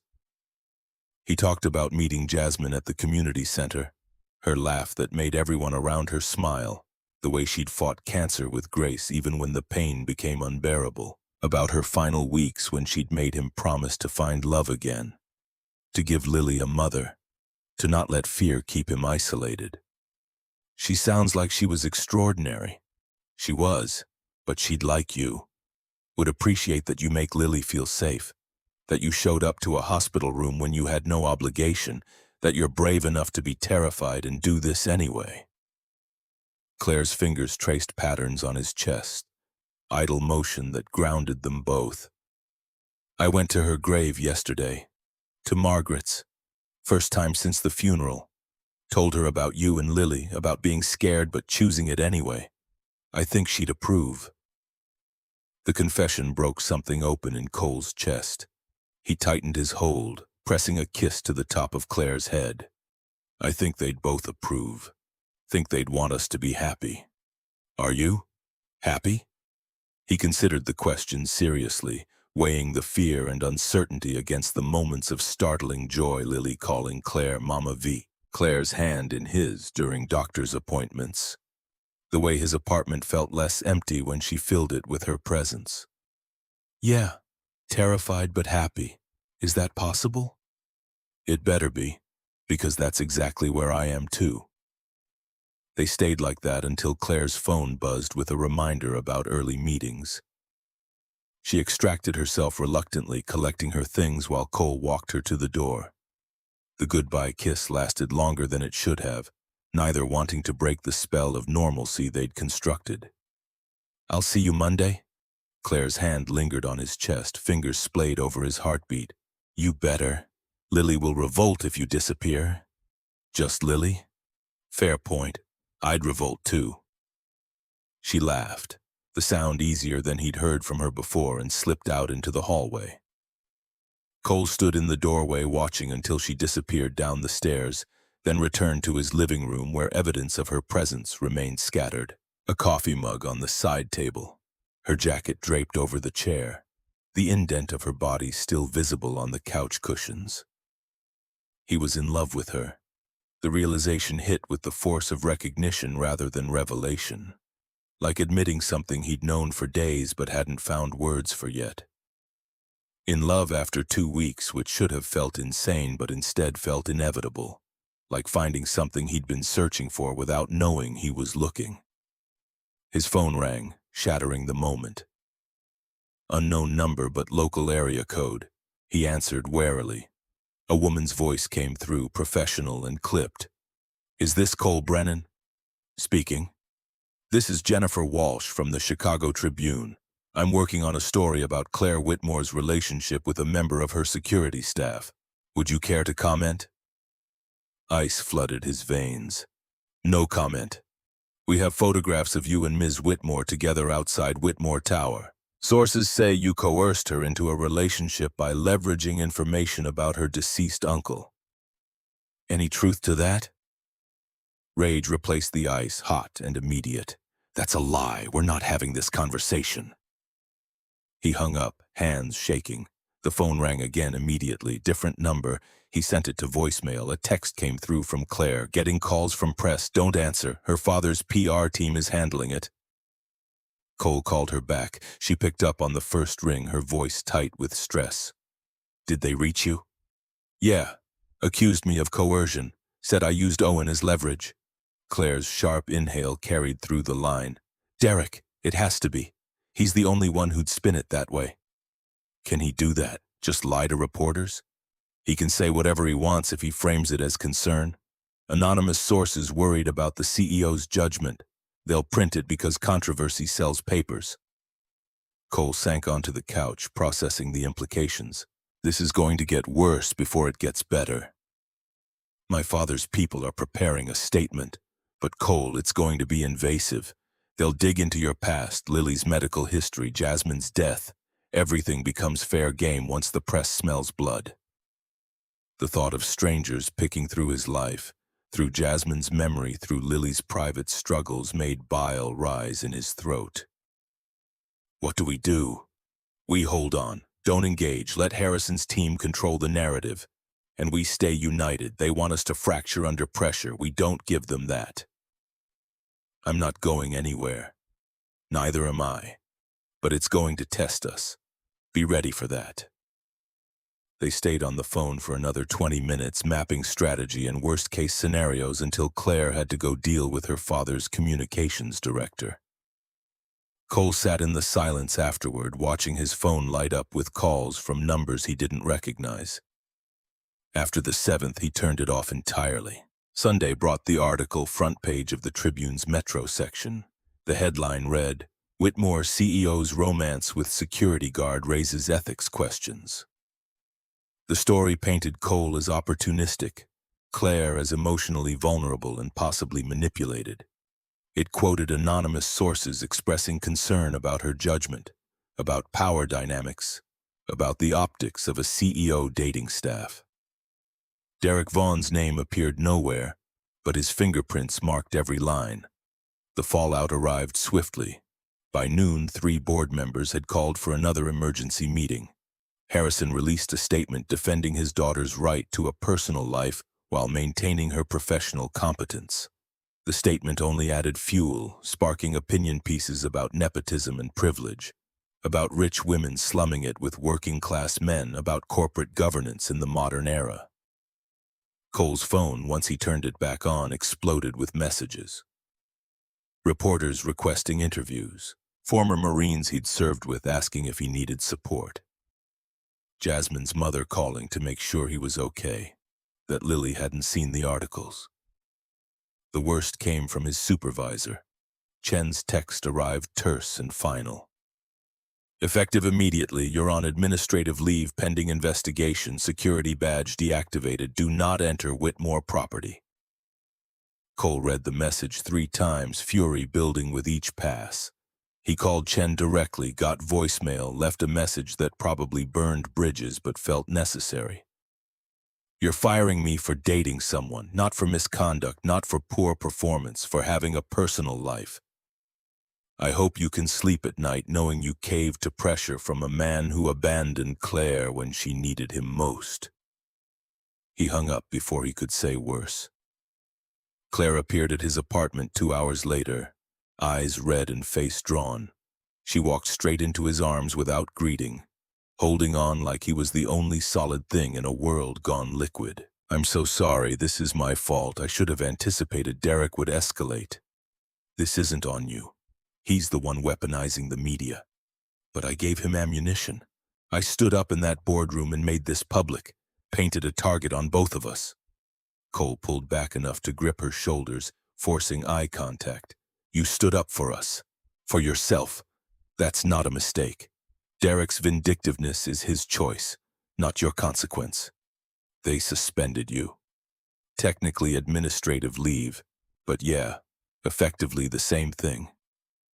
Fresh tears spilled down Claire's cheeks. You lost your job because of me, your insurance. How are you going to cover Lily's medications? The question he'd been avoiding since Chen's text.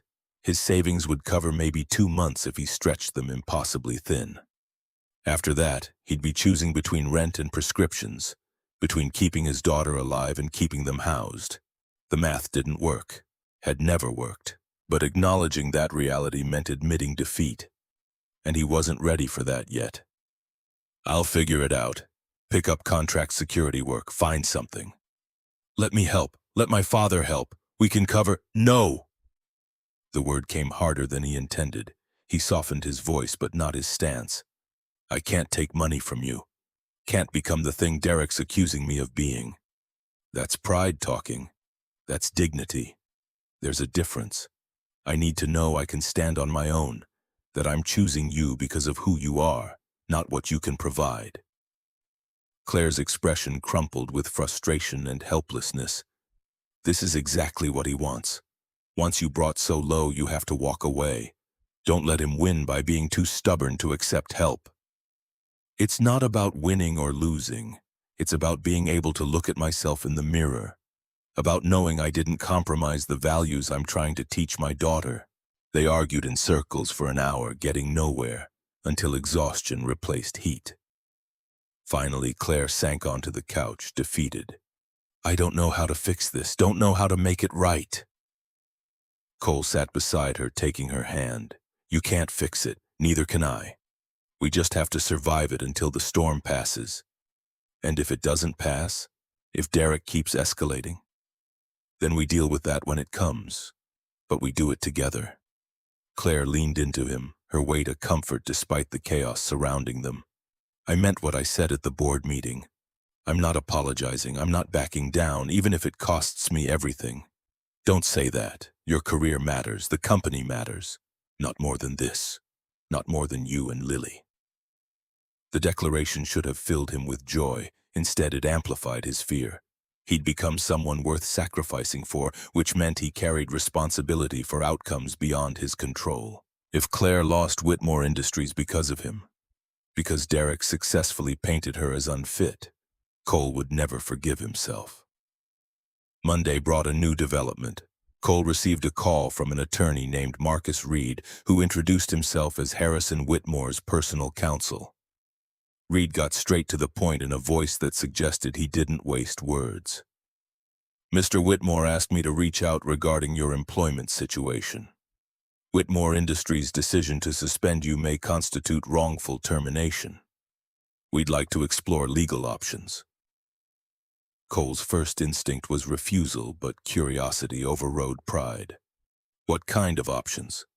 Lawsuit for discrimination based on relationship status.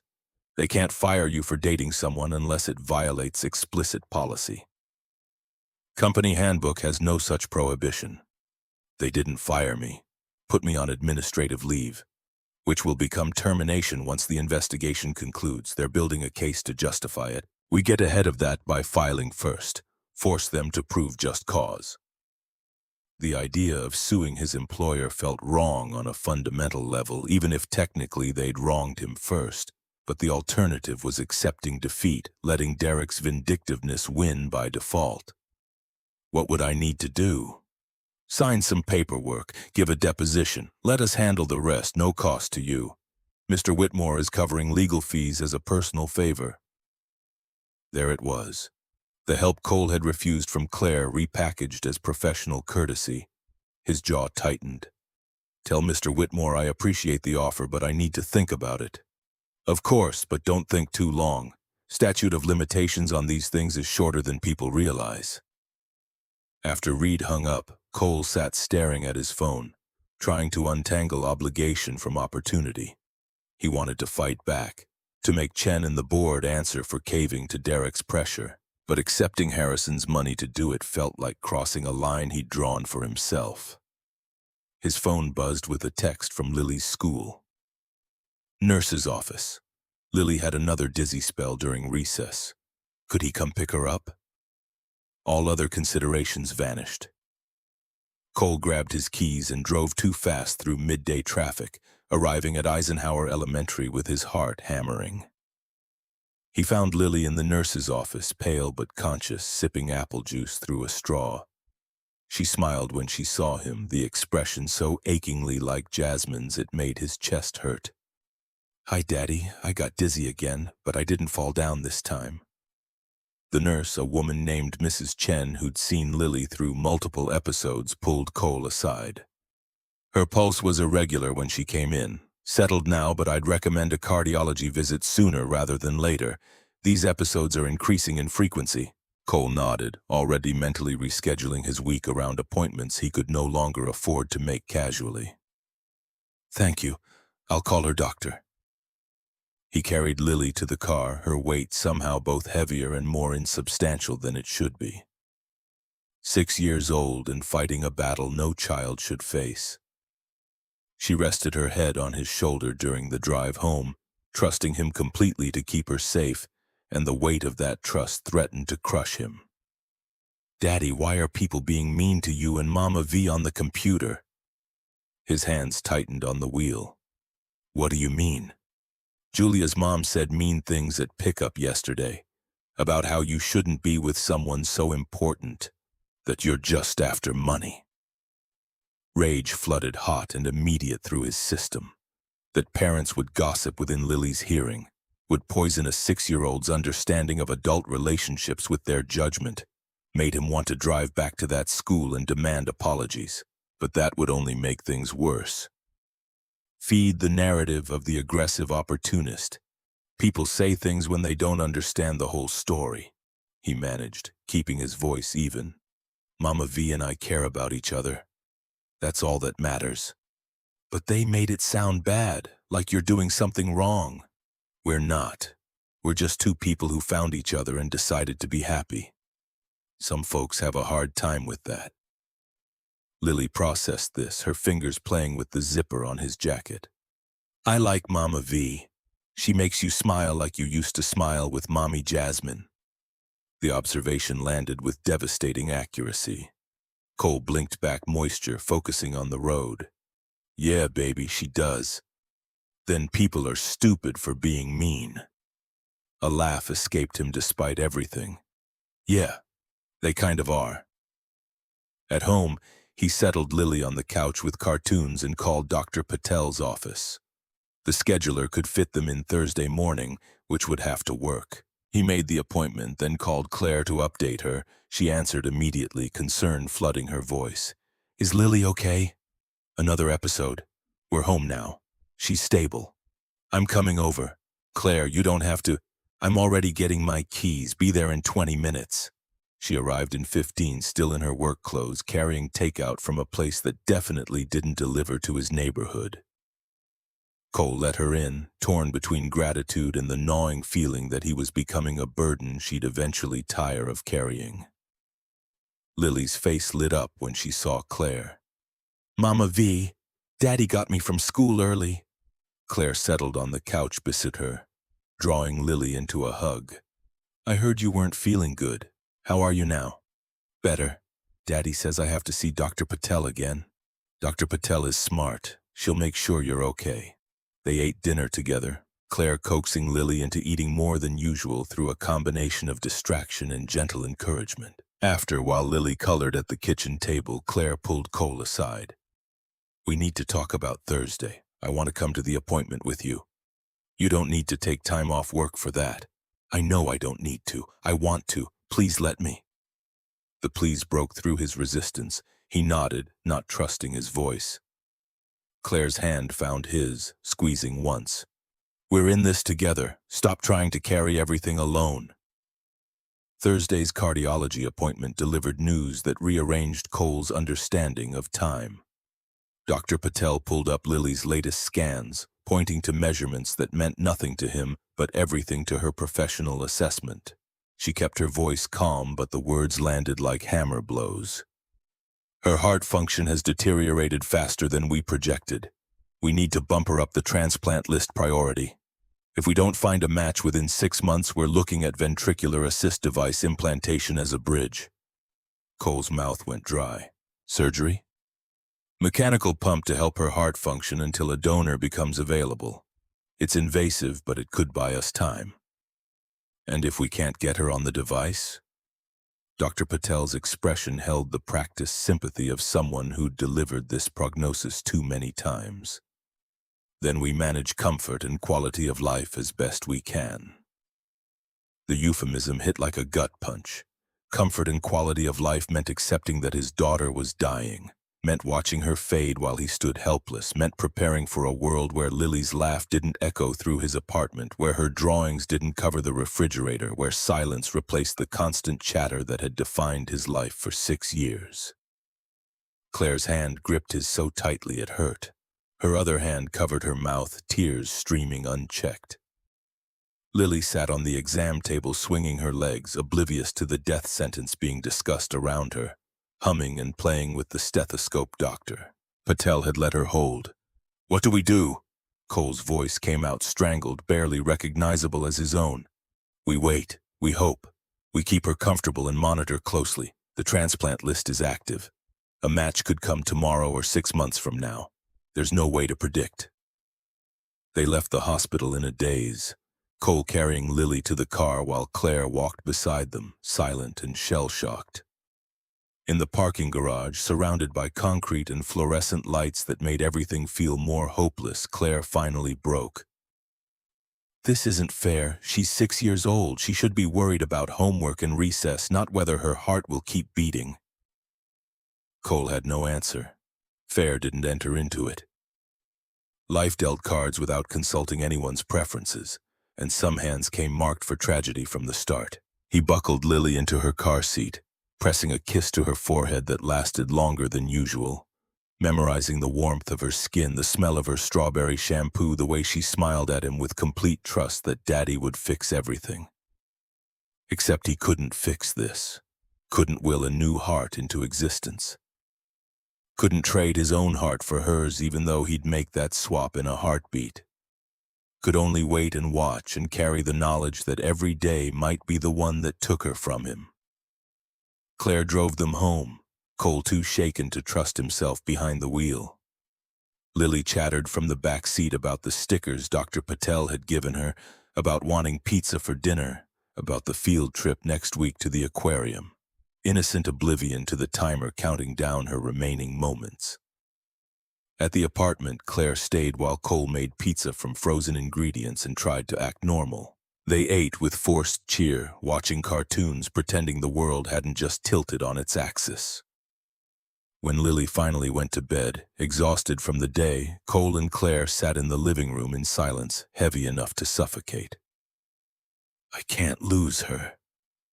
The words ripped out of him, raw and broken. I can't survive that, can't go through it again.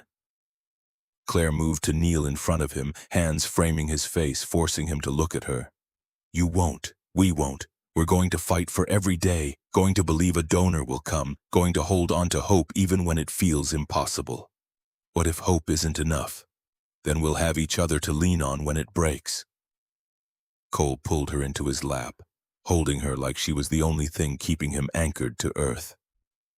They stayed that way until the crushing weight eased enough to breathe, until the future stopped feeling quite so suffocating.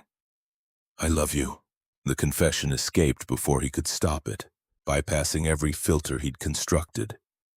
I know it's too soon and probably stupid timing, but I love you and I need you to know that before everything falls apart.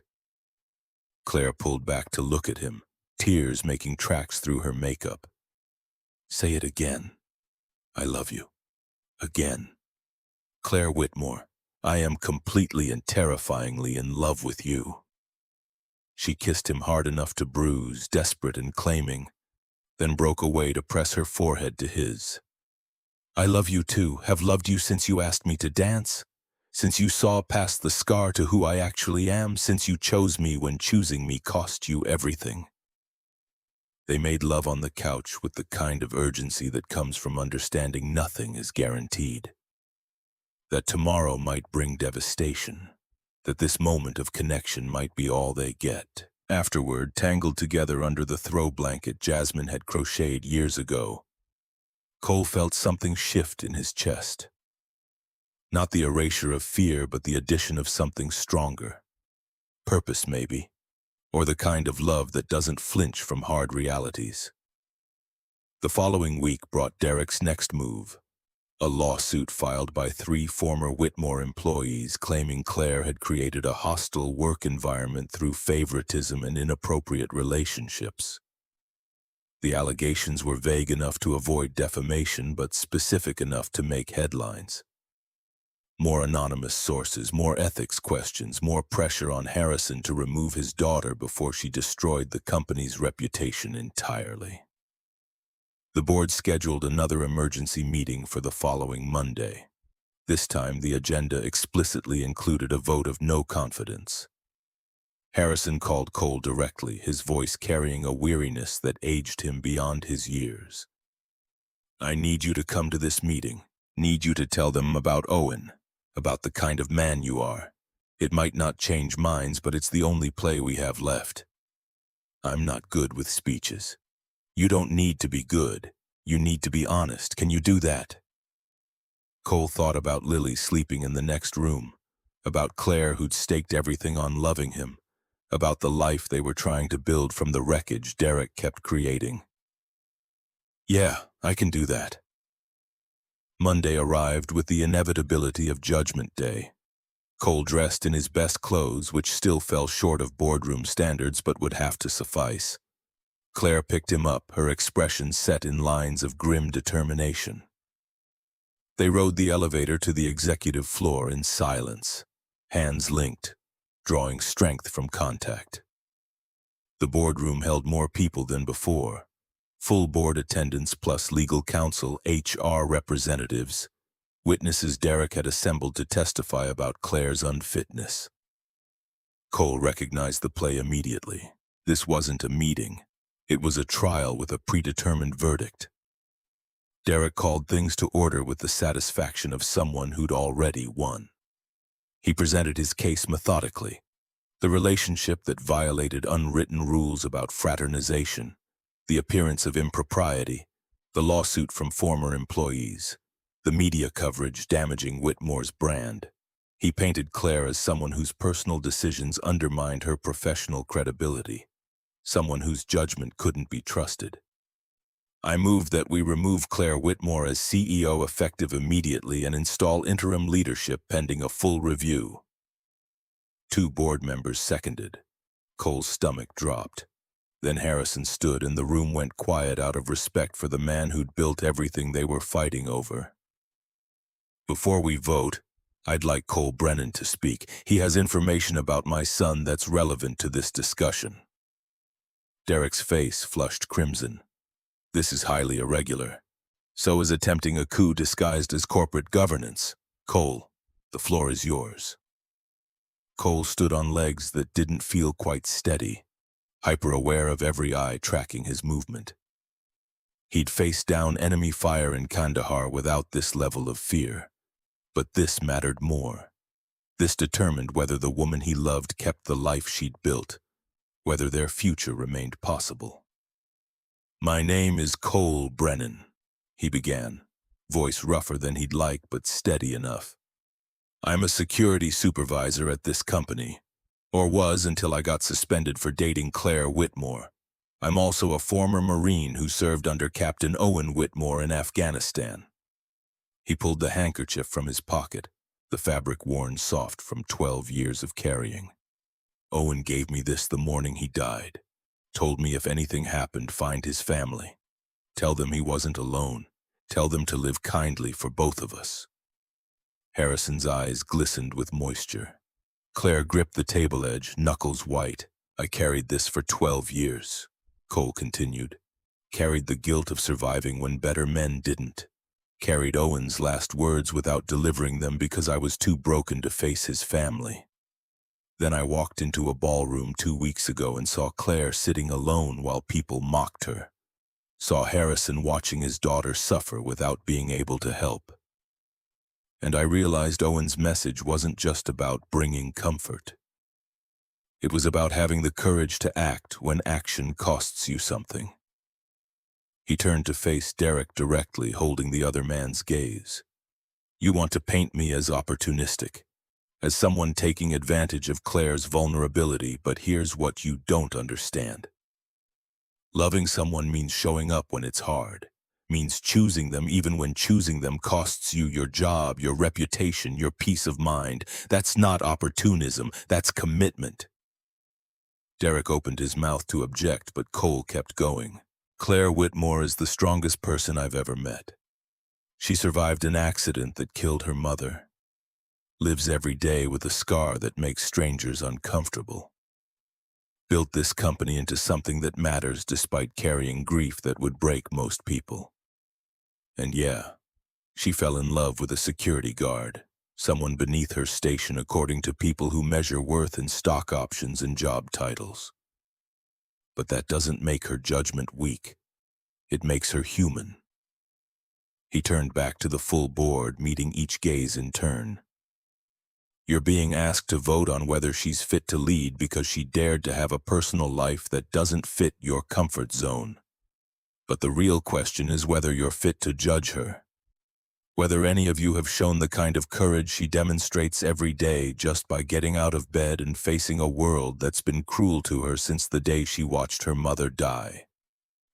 Silence filled the room, profound and uncomfortable. Cole sat down, hands shaking now that the adrenaline was fading. Claire's hand found his under the table, squeezing tight. Patricia Keene, the board chairman, spoke into the quiet. "Does anyone else wish to comment before we vote?"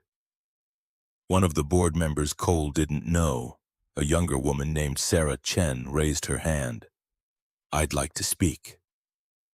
Derek's expression suggested this wasn't part of his script. Sarah stood, her posture formal but her voice carrying conviction. "I've served on this board for 3 years. In that time, I've watched Claire Whitmore navigate challenges that would have destroyed lesser leaders. The market crash of 2023, the supply chain crisis, the product recall that could have bankrupted us. She handled every crisis with competence and grace. Now we're being asked to fire her because she fell in love with someone we deem inappropriate. That's not governance. That's bigotry dressed up in corporate language." Another board member, an older man named Robert Walsh, nodded. "Sarah's right. We're letting personal prejudice override professional assessment. Claire's performance speaks for itself. Her relationship doesn't change that." Derek's facade cracked, desperation bleeding through. "You're ignoring the liability, the optics, the fact that you can't stand seeing her happy with someone who isn't you." Harrison's voice cut like a blade. "Let's be honest about what this is, Derek. This is revenge for Claire choosing someone else, someone who sees past her scar to who she actually is. You couldn't handle that 5 years ago and you can't handle it now." The accusation hung in the air, damning in its accuracy. Derek's face went from crimson to bone white. "That's slander. It's truth. And before this vote happens, the board should know I've instructed legal to begin investigating the embezzlement allegations from those former employees who filed suit. Preliminary findings suggest the lawsuit was fabricated. False claims made by people you paid to create leverage. Derek shot to his feet. You can't prove that. Actually, we can. Emails from your company account, wire transfers, signed affidavits from 2 of the 3 plaintiffs admitting you approached them. Did you really think I wouldn't look into it? The room erupted in chaos. Board members talking over each other. Derek shouting denials that rang increasingly hollow. Patricia Keene banging her gavel, calling for order. Through it all, Cole sat holding Claire's hand, watching Derek's carefully constructed attack collapse under the weight of exposure. When order finally restored, Patricia's expression had hardened to something implacable. In light of these revelations, I'm postponing the vote on Claire's position. Derek Vaughn, you're suspended pending a full investigation into the allegations Mr. Whitmore has raised. Security will escort you from the building. 2 guards appeared, the same ones Cole had supervised until 2 weeks ago. They flanked Derek, who looked between them and the board with the dawning realization that he'd lost. That his vendetta had backfired spectacularly. As they led him out, Derek locked eyes with Claire one last time. Whatever he saw in her expression made him flinch, something that suggested she'd moved so far beyond him, he no longer registered as relevant. The door closed behind him. Patricia turned to Claire. Ms. Whitmore, you have my apology. This board owes you better than what happened here today. Claire stood, her voice steady despite the emotion Cole could see trembling beneath. Thank you. But I want it noted that I'm not apologizing for my relationship. Not now, not ever. If that's a problem, I'll resign and you can explain to shareholders why you fired the CEO who's increased company value 40% in 3 years. No one spoke. No one needed to. The message landed clear. The meeting adjourned with Claire's position intact and Derek's career in ruins. Cole and Claire left together, walking through the lobby where 2 weeks ago he'd been invisible security staff. Now people stared, whispered, pointed. But Claire held her head high, her hand in his, claiming their relationship publicly in a way that left no room for doubt. Outside, Chicago's October afternoon wrapped around them, crisp and clear. Claire stopped on the sidewalk, turning to face him. You stood up in front of the board and defended me. Put yourself on the line when you could have stayed quiet. Of course I did. That's what love looks like, showing up when it matters. She kissed him there on the street, not caring who saw, not caring what it cost. When they broke apart, her eyes held something Cole hadn't seen before, peace maybe. Or the kind of certainty that comes from surviving the worst and finding you're still standing. Take me home, she said softly. To our home, where Lily's waiting. Our home. The words settled into Cole's chest, rearranging everything he thought he knew about family and belonging. He nodded, unable to speak past the emotion clogging his throat, and led her to the car. They drove through the city as afternoon bled into evening, heading toward an apartment that had felt too empty for years, but now held everything that mattered. Toward Lily, who was waiting. Toward a future they'd fought for and won. Toward hope that refused to die even when the odds screamed otherwise. Tomorrow would bring new challenges. Lily's health, the transplant wait, building a life from the wreckage Derek had tried to create. But tonight they had each other, had love that didn't flinch from hard truths, had chosen to be brave when being brave cost them everything. And somehow, impossibly, that was enough.